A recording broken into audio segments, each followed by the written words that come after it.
안녕하십니까. 밀착시대의 김서연입니다. 1905년 11월 17일 을사늑약 체결 이후 약 100년 뒤인 2016년 11월 23일 제2의 을사늑약이라 불리는 한일 군사정보 보호협정이 체결됐습니다. 이 협정이 국가안보 사안에 대한 졸속 처리라며 일부 의원들은 협정 체결 무효 및 폐기 법률안을 발의했습니다. 이에 대해 이번 협정의 주요 내용과 논란이 되는 이유는 무엇인지 여러 의문들이 쏟아집니다. 밀착시대에서 살펴보겠습니다. 먼저 한일 군사정보보호협정은 22일 국무회의에서 의결된 데 이어 박근혜 대통령이 제가했고 23일 국방부에서 양국이 서명을 해 현재 발효된 상황입니다. 협상 재개 27일 만에 벌어진 일입니다. 이 혼란스러운 전국에서 졸속 추진 비판이 내내 이어졌습니다. 국방부는 북한의 핵미사일 위협에 대응하기 위해 일본의 군사정보가 절실하다고 했지만 우려되는 점들도 많았습니다. 첫 번째로 일본의 우경화 행보를 도울 수 있다는 우려입니다. 일본은 2014년 7월 집단 자위권, 즉 문자 그대로 해석하면 일본의 자위에 필요할 때 우리나라에서 일본 자위대의 군사행동이 가능한 권리를 의결했고 2015년 당국을 선제 공격이 없어도 공격이 가능한 나라로 안보법을 개정했습니다. 그동안 우리나라는 패전국가인 일본의 자위대를 공식 군대로 인정해오지 않았으나 이번 협정을 계기로 북한의 정보를 얻기 위해 한반도 내의 일본 자위대의 군함과 항공기 활보가 가능해졌음을 의미하게 된 것입니다. 물론 자위대의 진입에는 여러 가지 조건이 따르기 때문에 현실화될 가능성이 높은 것은 아닙니다. 그러나 그 가능성이 열렸다는 점에서 이번 협정이 일본의 자위대를 공식 군대로 인정하고 우경화를 돕는 계기가 될 수 있음을 우려하고 있는 것입니다. 두 번째로 국민적 논의가 배제된 일방적 졸속 협정이라는 반발이 있었습니다. 이 협정은 2012년 첫 체결 직전 일본과의 밀실 협약이 언론에 보도되며 국민들에게 현대판 을사늑약이라는 비판을 받았습니다. 야당은 국민을 기만한 것이라며 협정의 내용을 문제 삼았습니다. 조근호 기자가 보도합니다. 또한 과거사 문제가 해결되지 않은 일본에 대한 국민적인 반감으로 협상은 전면 무산된 바가 있었습니다. 그런 협의가 재추진돼 사실상 마무리 단계까지 진행된 것입니다. 시국이 혼란한 틈을 탄 일방적인 협정 강행에 많은 이들이 분노하고 있습니다. 특히 최순실 사태에 국민의 이목이 쏠린 틈을 탄 듯한 재빠른 추진 등의 문제점이 분노를 극대화시키고 있습니다. 실제로 이번 협상의 재체결 논의를 진행 중이라고 밝힌 시점이 최순실 국정농단의 시기와 교묘하게 일치해 의혹은 더욱 불거졌습니다. 또 이에 대한 의견이 제시되자 국방부는 협정 내용문에 대한 재검토를 추진하겠다고 했으나 이 역시 발표 이후 국회의원이나 국민들과의 공식적인 논의 자리는 마련하지 않은 채 23일 최종 체결로 이어졌고 체결 현장 또한 비공개로 진행했으며 기자들의 취재도 전면 거부했습니다. 이처럼 국가의 안보와 관련된 사안에 대해 국민들을 향한 적극적인 설득이나 대화는 시도하지 않은 채 협정을 진행시켜 대부분의 여론이 협정의 내용보다는 체결 과정에 집중되게 된 것입니다. 끝으로 미국의 동북아 전략의 일환으로 이번 협정이 진행됐다는 지적도 꾸준히 제기돼 왔습니다. 미국이 동북아시아 전략의 일환으로 2014년 체결한 한미일 방어 동맹 체제에서 일본의 역할을 강화해 중국을 견제하고 대북 정책을 마련하려는 의도가 담긴 행보이며 우리나라는 이에 응할 수밖에 없어 이번 협정이 체결된 것이라는 주장입니다.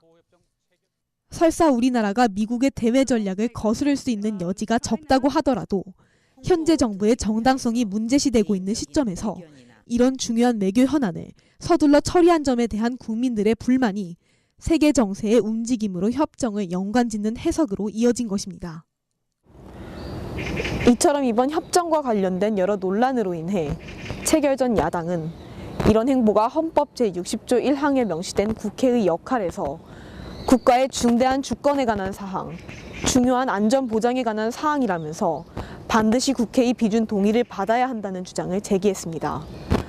그러나 군 당국은 지금까지 협정과 조약을 체결할 때 국회 비준 동의를 받은 적이 없다며 다른 나라와의 일관성과 형평성을 이유로 국회 비준의 필요성이 없음을 밝혔습니다.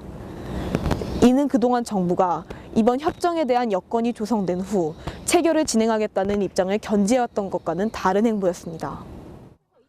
이 같은 논란이 끊이지 않고 있는 한일 군사정보 보호 협정에 대해 국방부는 북한에 대한 정보 취약점을 보완할 수 있으며 정보 교류의 범위도 북한의 핵미사일 위협뿐만 아니라 잠수함 및 잠수함 발사 탄도 미사일까지 확대되어 대북 공조의 틀을 다지게 됐다는 점을 주요 사안으로 꼽았으며 협정의 기간이 사실상 1년간이고 한쪽이 자동 연장을 원하지 않으면 종료될 수 있다고 밝혔습니다.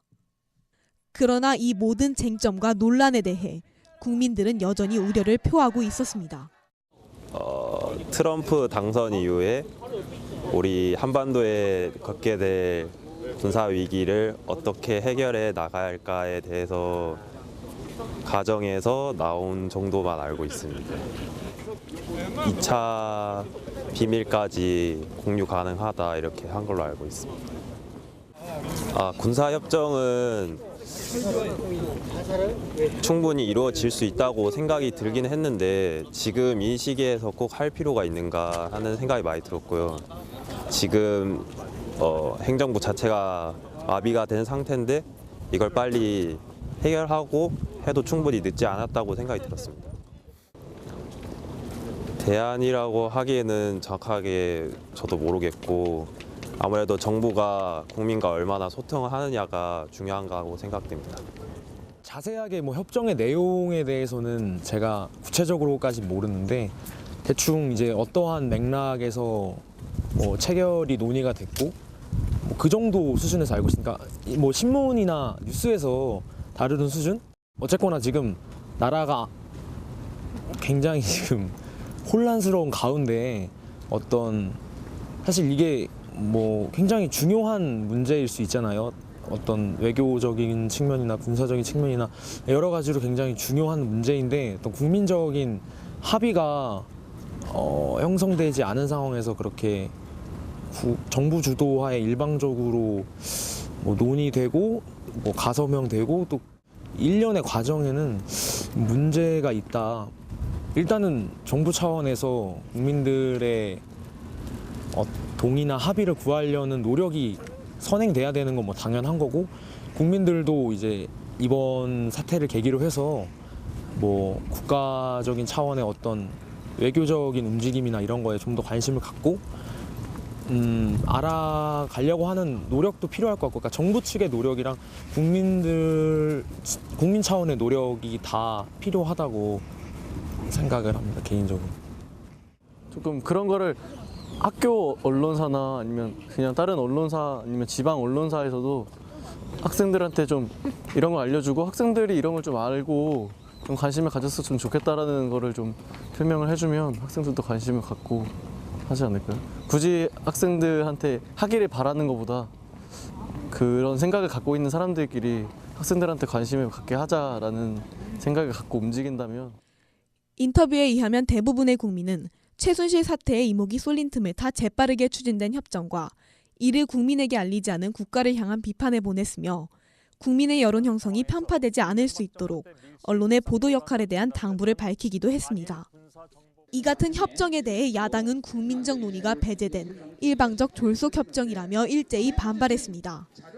최순실 국정 개입 사건에 여론의 관심이 쏠린 틈을 겨냥한 것이라는 의구심도 제기됐습니다. 또 우리나라가 아닌 미국의 동북아 전략의 일환으로 이번 협정이 진행됐다는 지적도 있었습니다. 이 모든 문제에 대한 정부의 충분한 설명은 없었습니다. 단지 적의 위협에 대응해 국가안보와 국민의 생명을 보호하는 것이 최우선 과제이며 국가안보 관련 사항은 국내 정치 상황과 분리해 추진했다고 덧붙였을 뿐입니다. 헌법 제1조 2항 대한민국의 주권은 국민에게 있고 모든 권력은 국민으로부터 나온다. 대규모 국정농단으로 가장 많이 듣고 우선적으로 생각해야 할 이 조항을 아직도 국가는 인지하지 못한 모양입니다. 박근혜 최순실 사태에 국민의 이목이 쏠린 틈을 타 진행한 협정 추진. 국민에게 충분한 설명과 설득을 할 수 있는 공청회 한 번 열지 않고 진행된 밀실협정. 국민이 신뢰하지 않는 마비된 행정부 산하의 국제적 협정 진행 등의 문제점은 정부가 풀어가야 함은 물론입니다. 지금까지 밀착시대 마지막 화였습니다. 그동안 시청해주신 여러분 감사합니다.